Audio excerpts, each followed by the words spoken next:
Downward motion in inclined plane,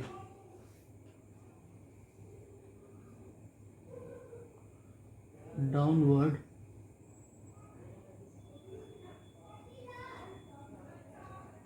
motion in inclined plane.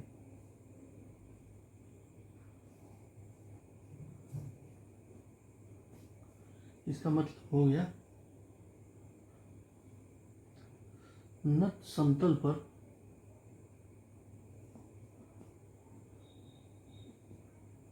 नीचे की ओर गति। तो यहाँ पर आपको पहले भी बताया जा चुका है कि नट समतल होता क्या है। तो इसमें आपको बताया गया था कि नट समतल के लिए अगर कोई हॉरिजेंटल से अगर हम किसी एंगल पर, जो एंगल बीटा हो, एक प्लेन रख ले, तो उसी प्लेन को, ऐसे प्लेन को ही कहा जाता है आनत समतल। अब इस पर यह कहा जाए कि एक बॉडी रखी गई है या ब्लॉक रखा गया है जो है नीचे की आगे की ओर मोशन करता है। तो मूवमेंट जब आगे की ओर है तो जो फोर्स लगेगा, इस फोर्स को अगर हम P कह दें कि इस डायरेक्शन में जो फोर्स लग रहा है वो P है, मोशन डायरेक्शन ये हो गई। तो यहाँ पर जब P इधर लगेगा तो एक फ्रिक्शन फोर्स हम बताए थे आपसे, हमेशा जानते हैं कि फ्रिक्शन फोर्स जो होता है P के अपोजिट होता है। तो ये जो हो जाएगा हमारा फ्रिक्शन फोर्स हो जाएगा। जब बॉडी मूवमेंट में होगी तो काइनेटिक फ्रिक्शन होगा, और जब स्टेबल होगी तो स्टैटिक फ्रिक्शन होगा। अब बात आती है जब नीचे की ओर यहाँ पर mg वर्क करेगा तो इस डायरेक्शन में इसकी नॉर्मल फोर्स जो होगी वो r होगी। अब चूंकि जो है जो वेलोसिटी है वो कैसी है, यूनिफॉर्म मोशन है, तो नॉर्मल फोर्स हो गया। तो अब जो है mg को 2 फैक्टर में हम डिवाइड करेंगे, एक होगा हॉरिजेंटल और एक होगा परपेंडिकुलर। तो हॉरिजेंटल जो एंगल होगा वो हो जाएगा mg cos बीटा, और जो परपेंडिकुलर हो जाएगा वो mg sin बीटा, इस डायरेक्शन में हो जाएगा। तो इस तरीके से जो हम देखेंगे, और ये भी एंगल जो होगा वो बीटा ही होगा। तो इस तरीके से अगर हम देखें तो यहाँ पर mg को 2 भागों में बांटा गया है, mg cos थीटा और mg sin थीटा। तो इसमें हम ये देखते हैं कि r जो है, फर्स्ट हमारा कंडीशन ये है कि r इक्वल टू, हम क्या देख रहे हैं, r किसको बैलेंस करना है, r equal to mg cos beta, ये हमारी पहली कंडीशन हो गई। इसी तरीके से दूसरे कंडीशन में जो है दूसरा फोर्स जो बैलेंस कर रहा है वो फोर्स जो है mg sin बीटा है। तो mg sin beta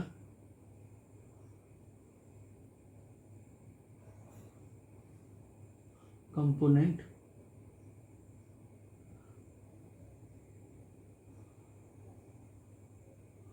work on downward direction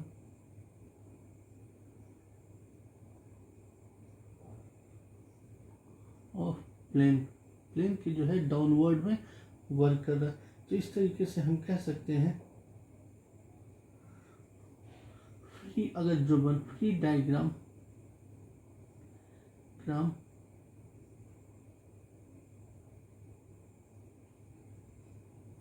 of M, M के लिए जो फ्री डायग्राम होगा उस डायग्राम में जो है resultant force F equal to P, ये जो नीचे का फोर्स है, प्लस P के साथ कौन सा है, mg sin beta, opposite force कौन सा है, माइनस F। तो इस तरीके से जो है इस डायग्राम को कर लेंगे। अब हम जानते हैं F इक्वल टू जो होता है, फ्रिक्शन इक्वल टू होता है coefficient into R, and R equal to जो है, आर को कौन सा बैलेंस करना है, R equal to M ji cos beta.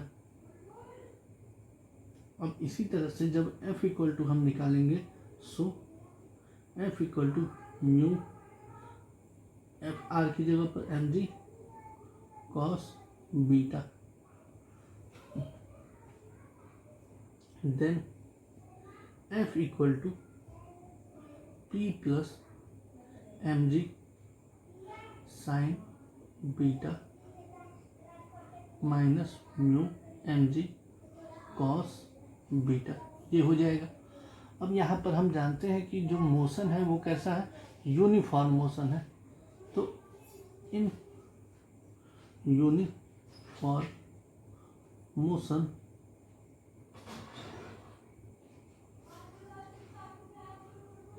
A equal to, इसीलिए क्या हो जाएगा, वो जीरो हो जाएगा। तो इस तरीके से हम देखते हैं कि एक्सीलरेशन जब जीरो हो जाएगा तो यहाँ पर जो है जीरो, फोर्स भी हमारा क्या हो जाएगा, जीरो हो जाएगा। So F equal to zero, तो P plus M G sine beta minus mu M G cos beta.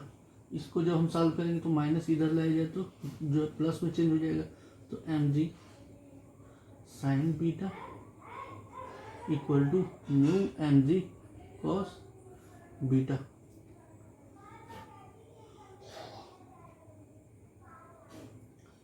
तो इस तरीके से हम देखें तो P इक्वल टू हमारा निकल जाएगा mu M G cos beta minus M जी साइन बीटा। ये जो फार्मूला हमारा निकलेगा, ये जो नीचे के डायरेक्शन में हम फोर्स लगा रहे हैं उस फोर्स की ये फार्मूला हो जाएगा। अब हम बात करें कि वर्क क्या होगा, तो वर्क इक्वल टू होता है फोर्स इनटू डिस्प्लेसमेंट। तो फोर्स की वैल्यू हमारी मिली हुई है, तो mu M G cos beta minus M जी साइन बीटा इंटू एस, ये जो हमारा हो जाएगा ये वर्क का फार्मूला हो जाएगा। नीचे के डायरेक्शन में कोई भी ब्लॉक जो है कितना वर्क करता है वो हम फार्मूले से निकाल लेंगे। अब हम बात करें कि कोई भी जो है ब्लॉक अगर क्षैतिज तल पर है,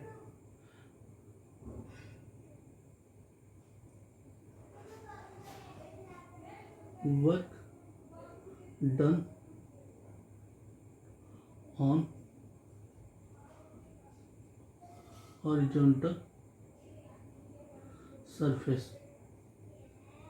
अब आपसे ये कहा जाए कि हॉरिजॉन्टल सरफेस पे वर्क कितना होगा, तो हॉरिजॉन्टल सरफेस हम जानते हैं कि इस तरीके से कोई हॉरिजॉन्टल सरफेस होगा जो हॉरिजॉन्टल के साथ थीटा एंगल बनाएगा। अब इस पर एक ब्लॉक रखा जाए और ब्लॉक कहा जाए कि इस पर इस डायरेक्शन में मूव कर रहा है, वेलोसिटी जो है वो इस डायरेक्शन में है, तो जो फ्रिक्शन फोर्स लगेगा वो एफ इस तरफ लगेगा, नीचे की तरफ हमारा एम जी होगा और ऊपर की तरफ आर हो जाएगा। तो इस तरीके से हम देखेंगे तो आर इक्वल टू हमें क्या मिलेगा, R equal to M G, और एफ इक्वल टू जो हमारा फार्मूला होता है म्यू इंटू आर होता है। तो इस तरीके से हम म्यू एम जी कर सकते हैं। अब जो हमें निकालना है रिजल्टेंट फोर्स जो है एफ, तो resultant force F equal to हमारे पास जो है पी इस डायरेक्शन में लग रहा है और एफ इस डायरेक्शन में, तो हमारा पी माइनस एफ हो जाएगा। तो इसको जब हम सॉल्व करेंगे, चूंकि हमारा जो मोशन है वो कैसा है, एक्सीलरेशन जो है वो जीरो है, तो एक्सीलरेशन जीरो है तो f equal to m a, और m a p minus f, और ये जो है zero equal to p minus f. इस तरीके से हम कहें तो P इक्वल टू एफ हो जाएगा, और एफ की वैल्यू जो होती है वो होती है म्यू एम जी।